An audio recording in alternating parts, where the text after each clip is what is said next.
You can watch Kevin on the Pig Trail Nation. You can read his stuff on Hogville and NWAHomepage.com. Kevin, good morning. When we got the announcement for Mace on Friday that he had signed with CAA, how surprised were you when you initially saw that news? I really wasn't, because I've been hearing for a couple of weeks that that's who he was signing with, and I think he was real close to putting out an announcement, and really it was the day that Moses Moody ended up signing his letter of intent. That was a Friday on the 17th, actually. So I wasn't surprised just based on having that knowledge beforehand, but by the same token, I thought maybe before that word started getting out that maybe he'd leave the door cracked if he was going to sign an agent. Maybe it'd be one of the ones that were pre-approved by the NCAA so that players could still hire an agent and come back. But that wasn't the case. And so, with Mason Jones, as much as he's talked about, even when he first announced he was going to go into the draft, it was more, and he put that original tweet out, it felt like a farewell to Arkansas fans really from the beginning, but he never really fully closed the door until he announced the agent signing. But I never felt like he was really leaving the door cracked. Kevin, you put this outsourced yesterday that Isaiah Joe has begun the process of doing virtual interviews with NBA teams. What's the latest you've heard concerning Isaiah Joe? Yeah, I mean, that's it. That process has begun for a lot of players. Everything has a deadline or a time frame, and it was just recently where teams could start doing those virtual interviews. Obviously, in a normal situation, players would be traveling on site to not only do team meetings and meet with GMs and NBA personnel, but they'd also be going through workouts. We know that's not going on right now, so they're doing these virtual interviews. Isaiah Joe's got a lot of interest out there. The feedback I'm getting, I've talked to some scouts and I've talked to different folks, is that there's a lot of buzz about him early to mid-second round, some first-round interest or talk of it late first round, but the general feeling is, early to maybe mid-second round. You can get guaranteed money, by the way, guys, in that second round. And so, but a lot of that's decided. And this is the interesting part. It's not just about the combine and these workouts, but after the draft, if you're a second-round pick in that early to mid-second round range, a lot of those guys earn their guaranteed money in the summer league. That's how Daniel Gafford did it. He had a 2010 game in the early part of that summer league last year, and a day later he ended up signing his contract with guaranteed money. He was number 38 pick, which was 8 picks into that second round. So this is how important all of this stuff that's on hold right now are getting pushed back. Some of it may end up being canceled. It really is going to impact, I think, a guy like Isaiah Joe, who has not hired an agent and who has that wiggle room to come back. And we'll see if some of these opportunities that aren't happening for folks right now, for these players that are not locked into that first round, how that impacts decisions down the line.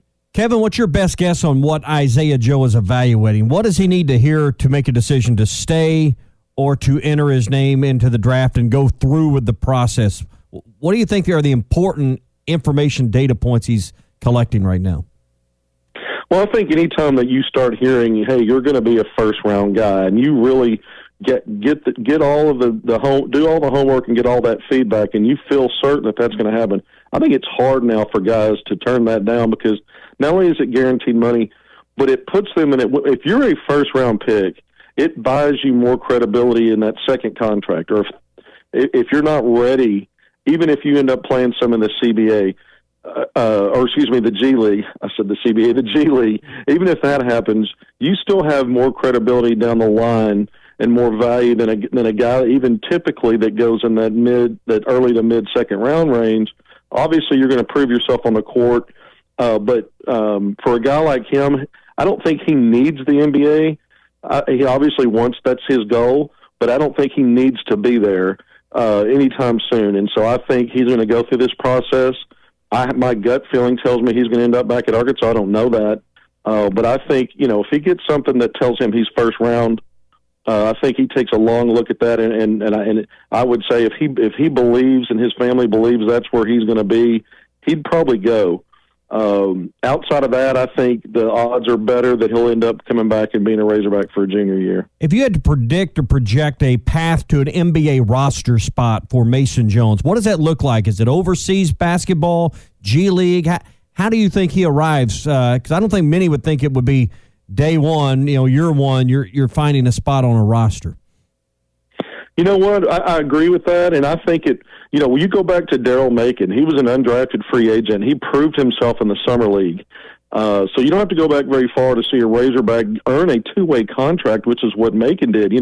He played on the Miami Heat summer league team and ended up getting a two-way contract after that summer league with the Dallas Mavericks. So he got to spend a little time as a rookie in the NBA while he played mostly in the G League.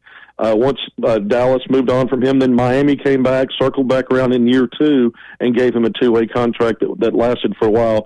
So I could see a path like that potentially for Mason Jones. Obviously, they're two different types of players, but Mace is an alpha mentality scorer. We saw what he did to the SEC, and look, there's been some great scores come into the SEC, but he did stuff that was like, generational type numbers. I mean, he was putting up 30-point games in frequent 9 times this year. I don't think that'd been done in nearly 30 years. And some of the other stuff he did, you really have to open your eyes up and say, can he do this at the next level? I think he's going to get some opportunities, whether it's G League or if it's playing overseas if he doesn't get drafted. But I think he's got a path to the NBA. But you look around at guys that have come out of, just looking at Arkansas, Patrick Beverly, who's a niche player. It's much different on the polar opposite to me than a Mason Jones, but there's a way to do it. Yeah. And here's a guy that has constantly moved the goalposts for what perceptions have been of him to prove himself. And I think that if he works hard, he can continue to do that until he makes it to the NBA. I mean, look at Dusty Hannes. He's hung around and been up and back and forth between G League and 10-day contracts. So there's another example of a guy that's right there on the fringe. Absolutely, and Dusty Hannes is one of my favorite guys. You talk about an offensive. I've said it a million times. Since Joe Johnson, I think he's the most well-rounded scorer. When you think of guys that can just go find ways to find a spot on the floor and score and get a basket, that's hard to argue that Mason Jones doesn't offer some similar qualities because, again, what he did this year led the SEC in scoring. No Razorback's done that since Arkansas joined the SEC until Mason Jones did it. And, of course, had a piece of that SEC Player of the Year. I think that's going to buy him some opportunities that he would not have had if he hadn't had the season he had. I know that's kind of an obvious statement to make, but I don't think anyone saw that coming. And I think it'll help continue to open eyes as pro teams start to go back because they can't get him in for workouts right now, and they go back and look at the tape. That's all they've got to go off of, and he's got some good tape out there. Kevin, when it comes, and we're speaking with Kevin McPherson here on the Morning Rush. Kevin, when it comes to the incoming freshmen, I would say that you are as closely connected to them than anyone is in Arkansas. And the more I listen to Moses Moody, the more I like the kid. And his game speaks for itself, but I just think he's going to be the leader as far as the freshmen go in that locker room. Is that fair to say that he's going to be the de facto leader next season for that freshman class? I think it's fair to say, and I think collectively that group has the highest basketball IQ potentially of any class that's come into Arkansas. Now, that's a big statement. We've seen some really good classes come in and lead Arkansas, which was a storied program. We know it dropped off some, but I think this class in particular, but you look at Moses Moody, I think he's a 5-star, and it's so funny. You look at ESPN's rankings, he's dropped. He was a 5-star. He dropped to 38. In the most recent update, he's at 42. You could also look at ESPN at their 2021 mock draft, and he's still a first-rounder in their mock draft on 29. Yeah. And he's 21 on another site. So that's all. I mean, really, there's a lot of politics in those recruiting rankings. Look at the projected NBA draft. Now, those things will change, too. I think Moses Moody is going to be a star. He's been a star in my mind, and I think he's going to be that at the college level. And I think these other players coming in with him, they all, in my opinion, have at some point all SEC stuff. And you're talking 4 freshmen ranked in the top 100 all from Arkansas. Every one of those kids has all SEC stuff at some point. And a guy like Moses Moody could make a splash. Mason Jones has moved on. He's not coming back. whether or not Isaiah Joe comes back, I think Moses Moody can slide in, and I see him as a starter, or at least bringing starter value in minutes. And I think, like you said, big-time player, but also leader. Yep, he's got all of that. Check to those boxes. And he just did a recent interview with KARK and Nick Walters down there in Little Rock. And one of the things, Kevin, he mentioned is how much Montverde helped him get to where he wanted to be, going from Parkview, going to North Little Rock, going to Montverde. Him saying that and how much it helped them. We've had this conversation with Clay Henry. I want your take. Do you see more of the talented in-state Arkansas basketball players going to prep high schools before potentially coming back to the U of A? Well, it's possible. I did a long feature story on Moses Moody that walked through his timeline. And really the things he talked about in that interview that you're referring to, it was a really good piece that was put together by Nick Walters, but really it was almost identical quotes that he had in my feature story where he talked about his maturation and learning to play a role. Even as a star, when you're playing on a team full of stars, how you learn a role and you learn how to rise up to that level of competition. So, yeah, I think there's value in doing that. K.K. Robinson did the same. He didn't play 2 years at Oak Hill, but his senior year, and it really elevated his profile. It made him a better player, and he was already an outstanding player. So, yeah, that's another stepping stone that these young players can look at to help get them ready for the next levels. And we all know now college basketball reflects more and more and resembles more and more the NBA game. Free agency, players moving here and there. You see players now play at 3 different schools in their college career, just similar to guys going in the NBA and having several stops.